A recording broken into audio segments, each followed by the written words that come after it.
Pada video kali ini kita akan membahas beberapa tanaman jenis kaktus, yaitu yang pertama adalah kaktus dari sukulen Echeveria purplen. Jenis tanaman ini adalah tanaman yang memiliki beberapa manfaat, yaitu menghasilkan udara yang segar. Pasalnya, tanaman sukulen ini mampu menghasilkan oksigen. Biasanya, tanaman ini bekerja untuk menghasilkan udara segar berupa oksigen saat malam hari. Nggak heran kalau oksigen yang dihasilkan oleh tanaman sukulen ini bisa membuat udara di sekitar rumah menjadi lebih segar. Selain itu pula, apa itu tanaman sukulen? Akan tetapi, sukulen ini merupakan istilah untuk tumbuhan yang mempunyai karakter menyerap dan menyimpan air pada batang utamanya. Secara fisik, sukulen ini memiliki kelompok seperti daun, sementara kaktus mengganti jaringan daun dalam bentuk duri. Lalu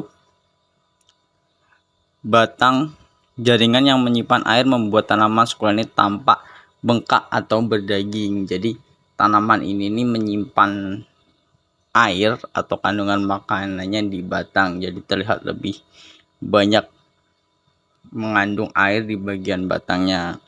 Tanaman sukulen ini apakah bisa dimakan? Jenis tanaman sukulen ini yang paling populer untuk dikonsumsi adalah buah naga saja. Buah naga itu dihasilkan dari beberapa jenis kaktus jenis Halocereum dan Seleniceae. Selain itu tidak bisa dikonsumsi. Jadi ini salah satu adalah juga masuk dalam jenis itu, tetapi hanya buah naga saja yang bisa dikonsumsi. Jika untuk tanaman ini tidak bisa dikonsumsi.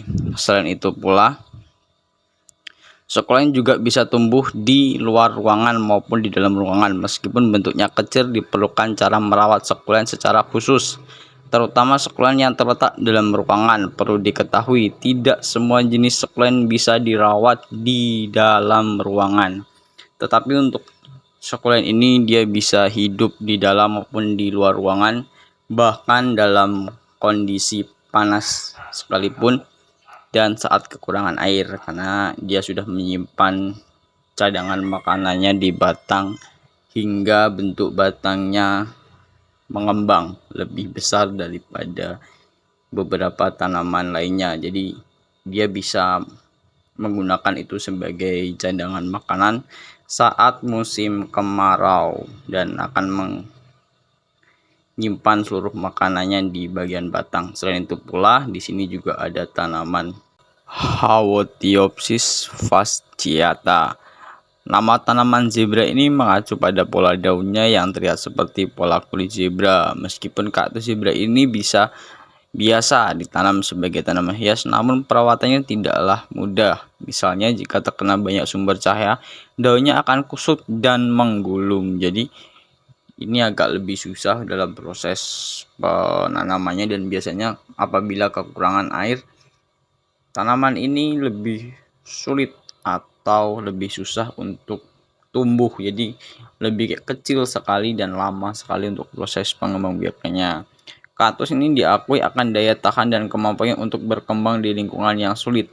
Mereka diklarifikasi sebagai sukulen batang karena mereka memiliki batang berdaging khusus. Kaktus juga mempunyai salah satu tumbuhan yang sering dijadikan tanaman hias karena bentuknya yang unik. Jadi tanaman-tanaman kaktus itu memiliki banyak sekali jenis dan ciri-ciri, dan ini salah satu kaktus yang biasa dijadikan sebagai tanaman hias untuk pot-pot kecil, karena tanaman ini sangat bagus untuk diletakkan di dalam pot kecil dan sebagai hiasan di dalam rumah sehingga mempercantik keadaan rumah.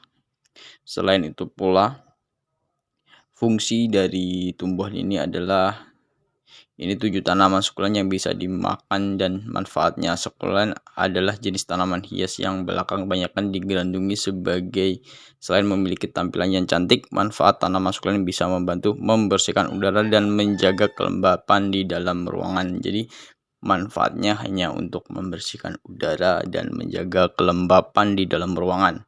Karena untuk jenis kaktus ini sendiri yang bisa dimakan yaitu hanyalah buah naga yang saya tahu, karena selain kaktus itu dia tidak memiliki buah. Jadi buah naga itu yang jenis kaktus yang bisa dimakan. Mengapa tanaman kaktus tidak boleh disiram? Jadi tanaman kaktus juga ini adalah tidak terlalu boleh banyak mengandung air dan tidak boleh terlalu kering juga. Jadi ketika dia terlalu banyak air, biasanya untuk tanaman kaktus ini akan lebih mudah untuk busuk, sehingga memungkinkan tanaman ini akan cepat untuk mati. Jadi tanaman ini juga tidak boleh terlalu sering dilakukan penyiraman, 2 hari sekali saja mungkin cukup, karena jika sehari 2 kali maka biasanya akan terjadi pembusukan.